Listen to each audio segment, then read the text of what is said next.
Oh, that looks weird. Huh, you think so? I mean, it does sort of feel like it's got a strange aura. Hey, yeah, actually, wait. There's a description.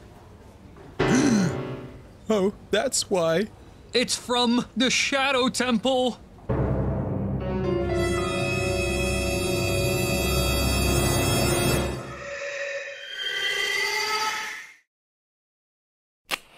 Hey, thinkers and viewers. Art's a funny thing. You can stare at it for hours, see it one way, and then a friend could stand right next to you at the same time and see something completely different. As one might say, beauty is in the eyes of the beholder. Which is really just an eloquent way of saying art or anything you see or observe is subjective and or open to personal interpretation. Like the direction up or down, right? Your sense of up or down is really subjective to your perceived position relative to where you are in the universe. For example, Thinkifer lives at the bottom of the planet, in that place where everything wants to kill you and the toilet flushes weirdly. Well, yeah, the local wildlife down south may be of a certain inclination. It's actually a wild misconception and or old wives' tale that toilets flush the opposite way in Australia. Oh noes! It's fake news, everyone! Better get the banhammer! Speaking of fake news, misconceptions and mysteries? How many times have we looked at this mysterious artwork seen on the walls of the Shadow Temple and the bottom of the well and thought, hey, what exactly is this thing? It's certainly a piece of art with lots to say, and a picture is indeed worth 1,000 words. Want to get a cup of coffee and try to get to the bottom of it? Thought you'd never ask. Come on and grab a cup of thonk juice, thinkers. We've an interpretive art mystery to solve. I think the easiest place to start with this painting is from what we already know about the royal family, the Sheikah, and the recent events in Hyrule's history relating to the Shadow Temple and this painting. The last thing we want to do is craft an elaborate misconception that I'd have to pick apart on my channel. Oh, but if you enjoy debunking myths and misconceptions, we have a collab video right now over on my channel, link in the upper right corner. Go watch it after this video, or at the same time, if that's what you're into. That said though, we do want to explore, just from a grounded, or rather ungrounded base if you know what I mean, with all these buried skeletons and Tears of the Kingdom references. Oh hey wait, are the Shadow Temple catacombs just the underground forgotten foundations beneath Hyrule Castle? Nah. But wait, nah.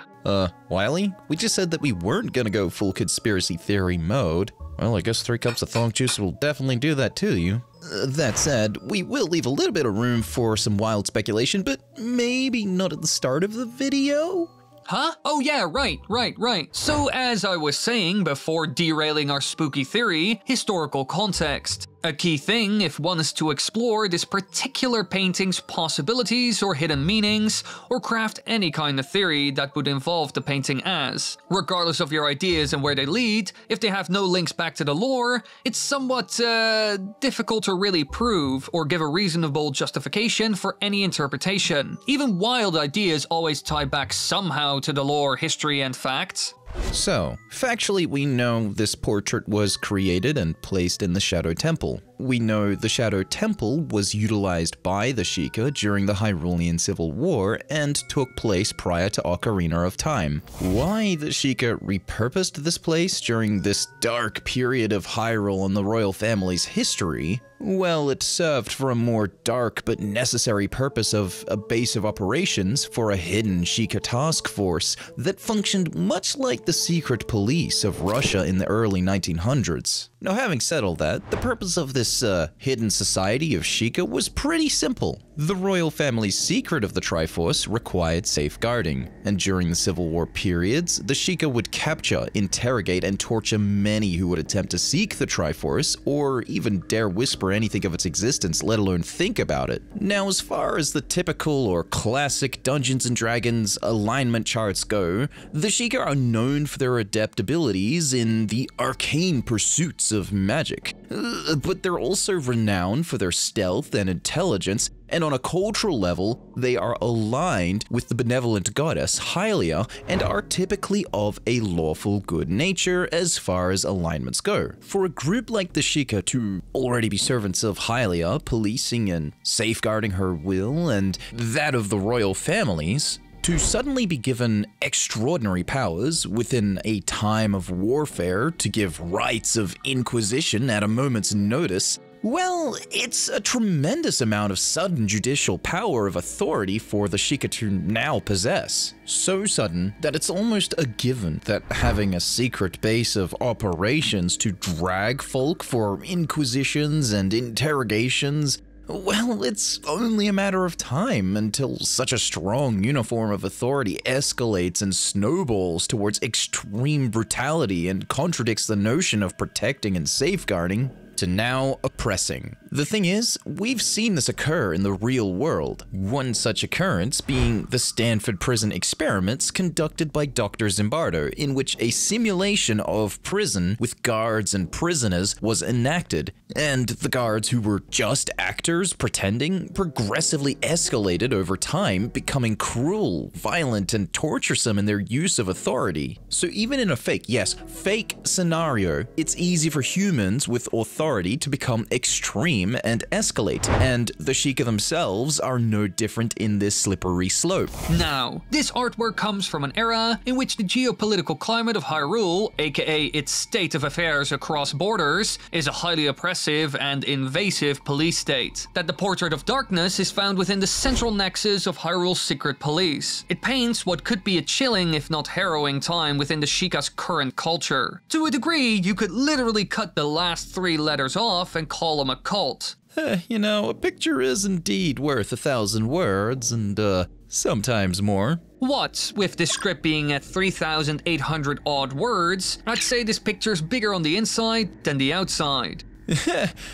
Glad you said that. Okay, so what if this painting signifies the extreme power of authority gifted to the Sheikah, and how it all spiraled out of control, leading the Sheikah down a road that would profane the very values they stood for, eventuating down a path of cruelty and eventual experimentation with dark powers? Let's just look at this painting's imagery for a moment, alongside not just the geopolitical climate of its creation, but also the cultural expressions and euphemisms of the Sheikah and all its people. It's striking to me that the hands on the painting are shaped the way they are. As observed, we see 2 hands together with palms outstretched. Does this not feel reminiscent and/or bring to mind the idea of Link's item get? Within the realm of expertise such as communication, body language is important. When hands are put together with palms facing down, typically this is a sign of being gifted and/or receiving of something and could signify gratitude for receipt of something. Within religious events and services, people have their hands together as such in prayer. It's a near universal occurrence because logically when a person takes something, their hands are face down, pronated, and when a person receives something, their hands are usually face up, supinated. Now, keeping all that in hand, this posture of receipt and expression of gratitude, it's not limited to just Link. In fact, various characters across Hyrule also have this posture as well, and are derived from other cultures and races. Even the dead, it would seem. Why are the dead found at the bottom of the well, left in a position of gratitude? What is it that the bottom of the well shares with the Shadow Temple and the painting?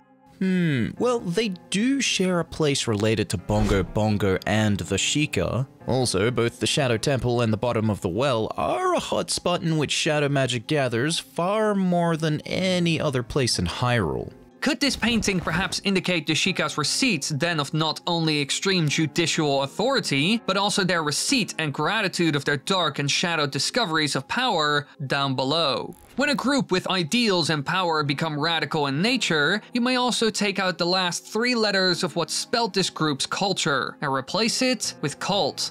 But if a subgroup of the underground Sheikah became a radical cult, that would mean potential for a split or rift within leadership, right? Well, of course, naturally, I suppose, but let's provide some lore foundations to this cultish idea first. It might be a bit too radical of an idea for some of the folk who are chronically online and live and breathe Reddit Zelda forums. Yeah, that might be a good idea.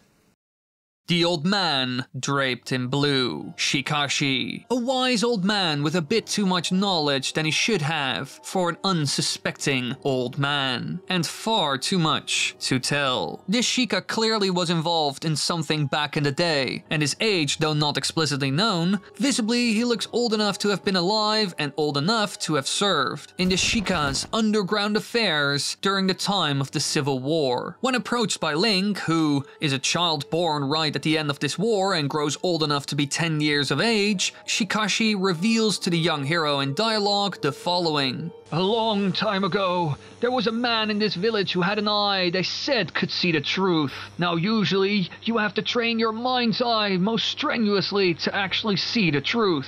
But this fella, no. They said he had a different way of doing things. His house stood where the well is now. End quote. It's clear from this one quote from Shikashi, the old man of the Sheikah, that, factually, there was once a house where the entrance to the bottom of the well once stood, and it's very much insinuated that the bottom of the well and the Shadow Temple are indeed linked. Perhaps then, it's plausible to argue that before the Shadow Temple, before the bottom of the well, this house was the earliest beginnings of a secret society within the Sheikah, after being given extraordinary power to oppress the masses. The strange man described as being able to see the truth could simply have been used to describe a man who believed in his own idea of what the truth was. This fella did have a different way of doing things after all. Perhaps he was a ringleader and pushed to gather more Sheikah to his extreme ways of thinking and carrying out their duties. Maybe he even saw this as a chance to experiment with captives using shadow magic. Maybe this man who once lived in the house where the well once stood saw it might be a necessity to experiment. All things considered, Hyrule Field is teeming with the undead at night. Perhaps the means justified the ends in dealing with the army of the undead that would rise and fall with the sun and moon. We know the undead dig up from underground, right? Why did the Sheikah take to beneath the ground? Also, how did the well just happen to lead to the bottom of the well without arousing suspicion or revealing the secret? Unless the man who lived in the house arranged for his servants, or cultists, to dig underground inside the house and then disguise the entrance as a well, using the house as a front until all excavations had been completed. Maybe this very person who owned the house, who we theorize was the ringleader of this extreme sector or faction within the Sheikah, was also the man who would become a dark and highly powerful shadow entity whom we see portrayed across the temple and the bottom of the well, both in the painting and in carvings, but with one key difference. Where there was once a menacing, smiling, near-maddened face depicted on the artwork is replaced with a faceless and mangled head. You know, that might be just something worth delving into, but wouldn't it also make sense that a leader or key figure have portraits or paintings of themselves anyway? It was certainly a very popular thing during the Renaissance era to have your portrait painted and hung in a place of work. Often these portraits were displayed to signify the prestige of the senior staff or the noble who owned the establishment. Perhaps this ringleader of the Sheikah cult, who we theorize experimented with the shadow magic of the undead, simply wanted a visage of his authority over the rest of his secret police society. A reminder maybe that their all-powerful shadow leader, who was basically a lich lord or a necromancer, was watching his servants' every single move. Yes, a possibility, but something about all of this doesn't sit right with me. Bongo Bongo is a strange name, isn't it? Why name this entity after a magical, musical instrument? Oh, wait, was that a Freudian slip? Hey look, sometimes a cigar is just a cigar, and sometimes red curtains really are just red, mate. But look, maybe, just maybe, there's a reason why, when we enter the Shadow Temple, the theme of the place is literally a bongo being played with weird, ghostly wailing or chanting faintly heard in the background, because Bongo Bongo is deep underground, playing his bongos to give life to the living dead and rally them to his cause. Maybe that's why this painting is the way that it is. Perhaps indeed a necromancer out of control would be something fun to consider, and all things considered, the Composer brothers did guard their secret music-based magic research right to the grave, all in an effort to protect the royal family. Oh, and Bongo Bongo also uses a giant bongo instrument to allegedly stir the spirits of the undead. The suggestion of a musical necromancer does seem to feel like it carries some weight, and it is notable that the Composer brothers are long dead, even at the point where Link is a child, and their graves are situated literally within almost a stone throw's distance to the true entrance of the Shadow Temple. It does feel a little bit too coincidental to ignore, especially if you consider that the entrance to the royal family's tomb is right in front of the Composer brothers' grave, and deep within is more undead enemies and a musical song that can quite literally turn day into night, and most importantly, force peaceful rest upon the undead, paralyzing them in their tracks. So with that in hand, if I have your ideas right, Wiley, it almost feels like the Composer brothers could have collaborated with this musical necromancer ringleader guy and realized, oh no. This guy is crazy. Maybe we should create a fail-safe, should his undead shadow magic experiments grow out of control or worse. Yes, and it's not entirely far-fetched when you consider that Bongo Bongo was subdued and defeated. How exactly when the Master Sword couldn't be used by anyone other than the hero, and even then, Link couldn't use it because he couldn't see it. A song that can seemingly paralyze the dead makes complete sense as a final resort to defeat and seal away the Shadow Beast. Perhaps it was a case of strike me down and I will become even more powerful than before. In the lore of D&D and across many fantasy franchises, a necromancer cannot truly attain full insight and power over raising the dead until they have completed a ritual. The ritual comes at the cost of one thing, the necromancer's life. If successful, they will return in a state of undeath, but still retain themselves and can draw upon the life force they gave up to raise the dead. Perhaps the reason this painting depicts two hands receiving a dark visage with a face is portrayed like this because the dead received a master. A living master who on all accounts could have been a living necromancer at one point, and attempted his ritual to become a lich and take full and complete control of the dead, only to be captured by the royal family and the virtuous members of the Sheikah and executed for his treason, causing him to return in a state of undeath as a phantom, but not perfectly to the stage where he's a full-fledged lich. Maybe this painting is an insight into yet another mistake of the royal family. Going to the extremes leads to extreme people who can become twisted away from who and what they once believed in. Killing the necromancer gave the undead a leader who couldn't be harmed by conventional means, and luckily the royal family's Composer brothers had the Sun Song to subdue the shadow spirit long enough to be sealed away beneath the well again. Maybe the painting is a grim reminder of mistakes of the past, or maybe perhaps a portrait of the leader of shadows, or perhaps it's something more abstract. Well, yeah, actually, that is a thought. I suppose we've only approached from the more lore-driven of ideas, so it would be fun to start humoring more of the unlikely or less on the nose of art interpretations now. Well, aside the Sheikah's underground team going quiet literally underground, the hands and the face do remind me of something else in the not-so-far-distant lands of Termina. The ever-strangulating and greedy hands of the Happy Mask salesman and the mask of Majora. Whoa, yeah, even when layering the mask over the painting's depiction of a spectral entity, it does strike some resemblances, although...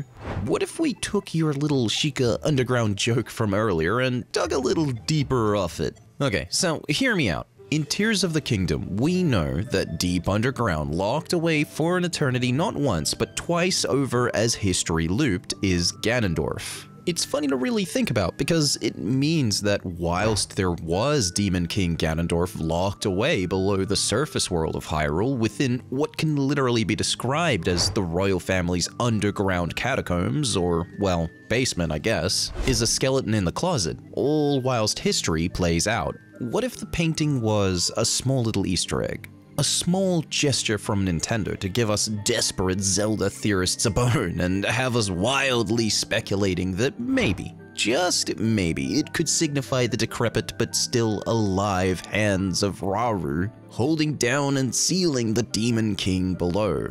I know it's a little far-fetched, but just think about it. For all the Shadow Temple is, maybe not necessarily for what it was, but for what it is, it's pretty much an underground, below-the-depths catacomb and linked directly to the royal family. So then, what if it spans all the way into and connected with the Forgotten Foundations directly beneath Hyrule Castle? Definitely food for thought, but also incredibly wild and completely copium-fueled, right? Like, there's no way Nintendo totally had this entire plot and lore for all these games charted and planned out literally decades in advance, right? Right? Well, look, that Ganon idea is about as canon as, the El's real shenanigans in Super Mario 64. But maybe we could take that idea a different way about the painting. It bears a striking resemblance towards Ganon's snout during the final fight. The only issue I have is that it only has one horn, so that's kind of bunked. But what giant, one-horned with large fang creatures do we know exist? Besides Bokos and Style Bokos, we've definitely got the dragons. You don't think it resembles the dragon gods, do you? I mean, it could resemble them. There's the strange eye shapes that look similar, the single horn at the top, an unusually large snout that gives way to a large fanged mouth with a grim smile. Maybe it could strike a passing resemblance, but if it did, why would a dragon depicted with his hands holding its face upwards be beneath Hyrule's surface world in the Shadow Temple of all places? Unless it's another, copium-filled, wild Zelda idea, like, I don't know, the Sheikah's well-kept secret knowledge of the Light Dragon, its existence in the heavens, watching down below at the royal family's misgivings. No, maybe not. Certainly a bit on the far-fetched side, but honestly, the hands did remind me a moment of the bangled hands of Zelda, but the more I stare at them, the more I just feel like I'm looking at zombie hands raised in gratitude towards a shadow entity as their new leader. What a bizarre thought process to have gotten lost in. No, this painting is honestly a mystery, even after trying to speculate, theorize, and thonk deeply. So, thinkers, tell Dr. Wily and myself what your own art interpretations are of this strange portrait of darkness in the comments below. Hit that like button if you enjoyed the video, and subscribe for more big-brained, sometimes completely wild theories. Speaking of wild theories, getting lateral and explorative is one thing, but misconceptions and myths are a completely separate kettle of criminal fish, if not a perpetual cycle of fake news across the Zelda timeline. So thinkers, let's take this adventure elsewhere. Come join Wily and I, let's all get another cup of thonk juice and come back after a break or two, and hey, why don't we go check out some of those Zelda myths and misconceptions on your channel? Whoa, here, look in the top right corner. There's a portal to the Quantum Realm leading to Wily's channel and video right now. Go click it quick, thinkers. Oh yeah, dive in now everyone. This portal's unstable, there's no telling how long we can keep it open. Click the link to the video quickly. And don't forget to subscribe to my channel at Dr. Wily. We make all kinds of theories, cover myths, misconceptions, and so much more. Everybody, quick, click the link or we will be stranded in the gap between dimensions.